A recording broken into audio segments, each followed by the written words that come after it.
Ei, granauta! O IPO é uma maravilha financeira que influencia na movimentação de bilhões de recursos entre grandes instituições e investidores de todos os tipos, sendo algo excelente para a Bolsa de Valores como um todo. O problema é que muitos investidores ansiosos e até mesmo gananciosos ficam animados nesse processo e acabam investindo logo na estreia do IPO. E adivinha o que acontece?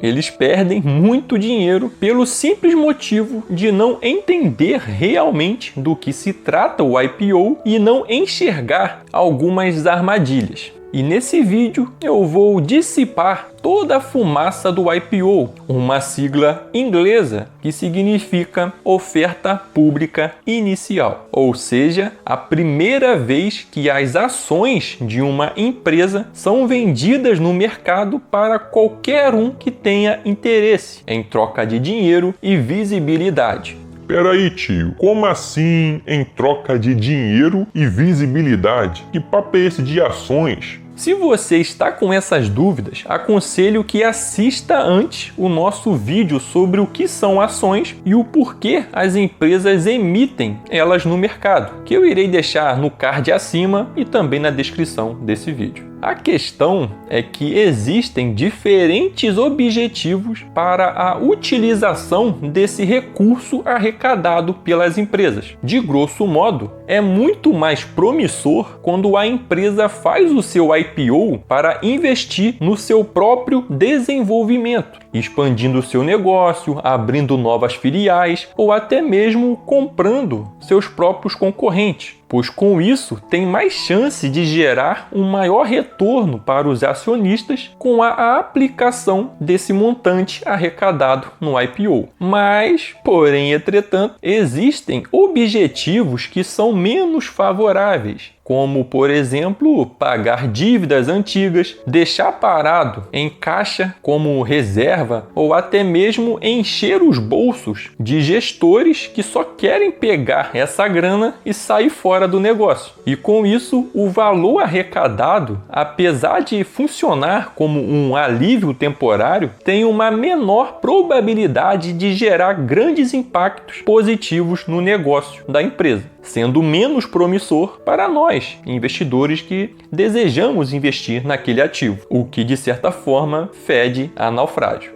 Então, a primeira coisa que você deveria investigar para validar um IPO é como a empresa irá utilizar o patrimônio arrecadado. E a palavra é essa mesmo, investigar. Pois empresas que fazem IPO pelos motivos errados, assim digamos, não irão deixar isso bem claro, ou no mínimo tentarão camuflar com promessas de investimentos que muitas das vezes serão pequenos e insignificantes. Lembrando que elas não vão mentir, não é um tipo de trapaça, mas elas podem e costumam não deixar claro a proporção e a porcentagem de aplicações em cada uma das suas promessas, como forma de tentar passar batido ali o seu real objetivo. E é trabalho do investidor buscar avaliar essas informações antes de entrar na empresa, que inclusive são informações escassas no começo, pois antes de entrar na bolsa não existe dados públicos suficientes para se avaliar a eficiência e lucratividade dos projetos e ativos da empresa de forma racional e completa, já sendo um motivo suficiente para você ficar de fora dos IPOs. Mas, como a maioria é cabeça dura, eu vou ter que citar outros pontos negativos para o investidor que normalmente serão concentrados em elevar o preço das ações ao máximo possível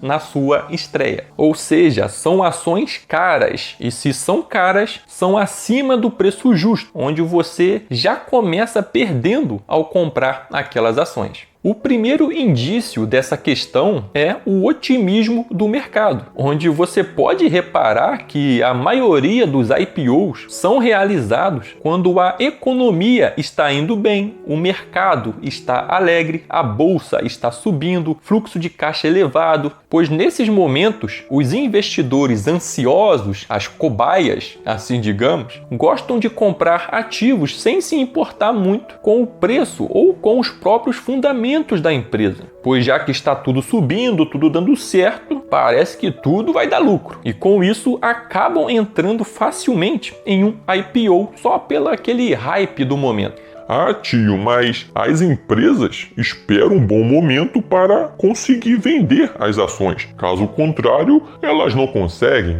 Não é bem assim. As empresas conseguem sim vender suas ações mesmo em um cenário negativo em seu IPO. A questão é que quando o cenário está ruim, quem compra a maioria das ações são os bancos, grandes instituições e investidores qualificados que estão envolvidos no processo do IPO. E esses investidores e empresas não são bobos, vão querer um preço mais aceitável pelas ações e benefícios extras para garantir que as ações sejam compradas e que a empresa em questão realmente receba o valor que ela deseja. Já quando o cenário econômico está favorável, grande parte das ações são compradas por pequenos e médios investidores, reduzindo a necessidade de contratar ou depender muito de outras fontes de compras, como garantias. E com isso, ganham mais margem, com menos burocracia e acabam vendendo uma parcela menor da empresa em busca do patrimônio almejado, sem perder o controle ou dar algum indício disso. Inclusive, é por isso que muitas empresas entram em processo de IPO, mas acabam desistindo no meio do caminho e ficam nesse repeteco até o mercado melhorar de vez. Um outro fato preocupante é o primeiro grupo de analistas que vai determinar o preço teórico das ações. Isso porque, como não tem dados transparentes no mercado sobre os resultados da empresa,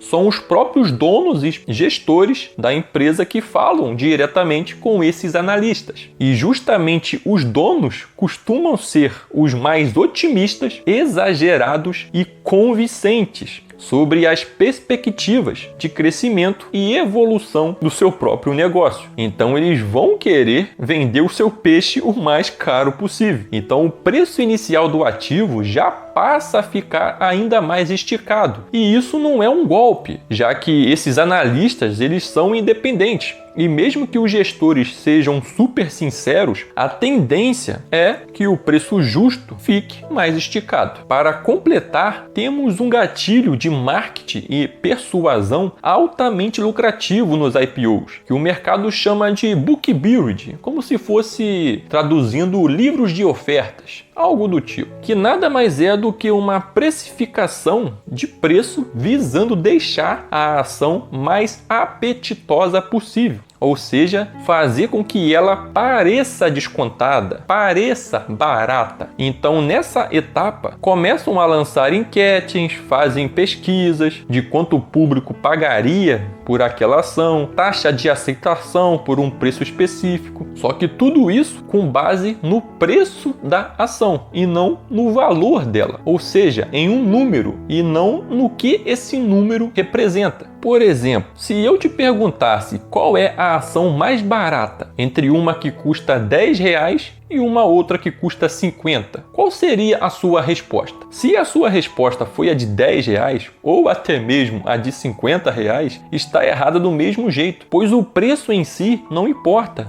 se não sabemos a porcentagem do lucro que vamos estar pegando por esse preço. Por exemplo, vamos supor que a ação de R$50 representa 5% do lucro da empresa e a de R$10, 0,5%. Fazendo a conta, a ação de R$50 estaria mais descontada, pois comprando uma ação de R$50, você estaria com 5% do lucro e gastando R$50 nas ações de 10, você teria apenas 2,5% do lucro. Ou seja, para ter o mesmo posicionamento, você precisaria pagar o dobro, R$100. É claro que existem muitos outros pontos a serem considerados ao comprar uma ação, não é só isso. Porém, você deve entender que o preço em si não interessa em nada, sem você entender o que realmente está comprando. E nessa etapa do Book Build, isso fica meio que camuflado, principalmente para os iniciantes, que são facilmente influenciados por esses valores fictícios. Para piorar ainda mais, tem o tal do preço máximo e preço mínimo, que algumas empresas costumam fazer no IPO. Por exemplo,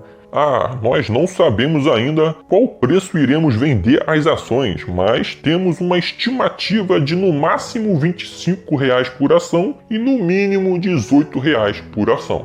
Com isso, a galera já fica naquela expectativa de ser o mais próximo de 18 possível, pois parece mais barato. Aí chega na estreia, surge uma reviravolta e o preço da ação no IPO é confirmado como R$ 12 por ação. Aquela galerinha que não percebeu que não mudou nada de entre R$ 25 e R$ 12, pois o preço em si não importa, acha que está muito barata e é uma grande oportunidade. Porém, mal sabem que é tudo ilusão e estratégia de marketing, que inclusive evolui de tempos em tempos, e isso só tende a piorar. No futuro vai ter mais artimanhas, pois quanto mais fácil for vender as ações para o público, melhor será para a empresa que precisa do dinheiro e mais simples será para quem irá estruturar o IPO e garantir parte das vendas. E cara, sendo sincero, nenhum gestor ou dono de empresa vai querer te dar parte da empresa dele a um preço descontado. Já é difícil você encontrar alguém que aceite o preço justo, já que ele pode colocar expectativas futuras no preço presente. Muito menos terá alguém disposto a te dar uma empresa com desconto. E você, se tivesse uma empresa, você aceitaria vender ela por um preço de banana?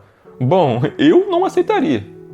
Tio, mas tem IPO que dá certo e as empresas valorizam muito. O bagulho é louco, o negócio é show.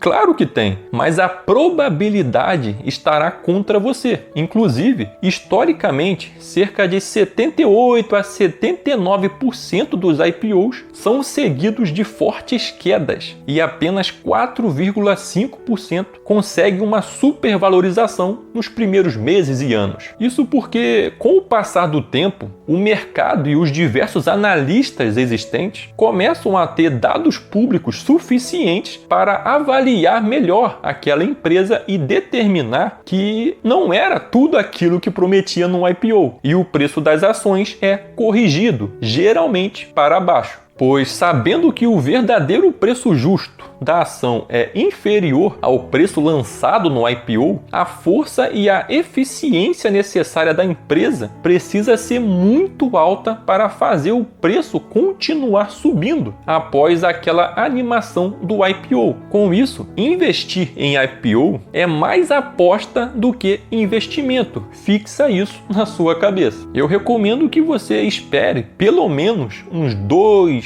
a 3 anos de mercado público antes de entrar na empresa. Ou se já conhece muito a empresa antes dela entrar, pelo menos 1 ano você tem que esperar para fazer o seu primeiro aporte. E outra coisa importante para você entender é que o IPO e a permanência na bolsa de valores pode ser muito prejudicial para diversas empresas, sendo um dos principais motivos que fazem as empresas tirarem as suas ações do mercado, em um movimento contrário do IPO, algo que irei te explicar com detalhes em nosso vídeo sobre o OPA. Inclusive, recomendo que você assista ele para concluir de vez todo esse raciocínio inicial. E foco na disciplina, pois te vejo no próximo vídeo.